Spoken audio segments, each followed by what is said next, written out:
سمعتوا قبل كده عن حد اتشافى من مرض خطير بسبب لسعة نحلة؟ اهو ده بالظبط اللي حصل لإيلي لوبل. هصب كوبايه الشاي وارجع اقول لكم قصتها. إيلي لوبل مش واحده عاديه، دي واحده وهي عندها 18 سنه خلصت دكتوراه في الفيزياء النوويه وبكالوريوس في الهندسه من جامعه كنسينجتون في لندن، واشتغلت في اكبر شركات العالم وكان قدامها مستقبل زي الفل.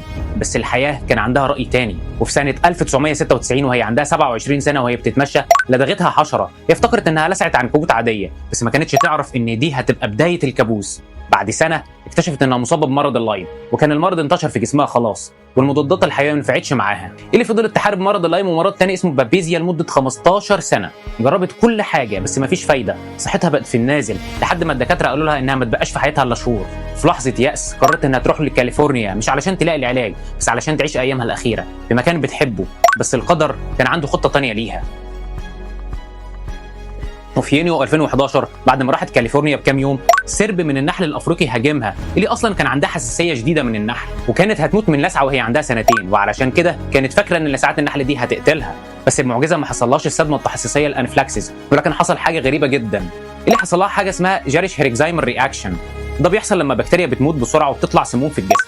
ده كان دليل ان لدغات النحل بتقتل البكتيريا اللي بتسبب مرض اللايم، وان في حاجه شغاله جوه جسمها ولسه في امل.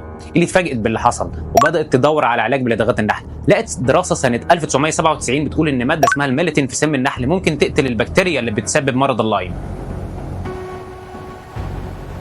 ومن هنا قررت انها لازم تنقذ نفسها وبدات تعالج نفسها بلدغات النحل 10 لساعات في اليوم لمده 3 ايام في الاسبوع. ومع الوقت صحتها بدات تتحسن فعلا، الضباب اللي كان مغطي دماغها اختفى، الالم قل وقوتها رجعت.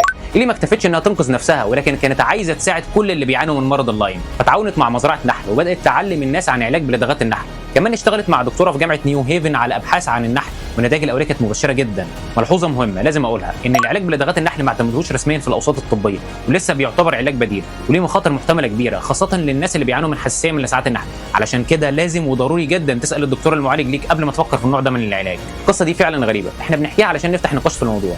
يا ترى انتوا رايكم ايه؟ ولو حصل معاكم موقف شبه اللي حصل مع إيلي لوبل، كنتوا هتجربوا حاجه زي العلاج بلدغات النحل ولا لا؟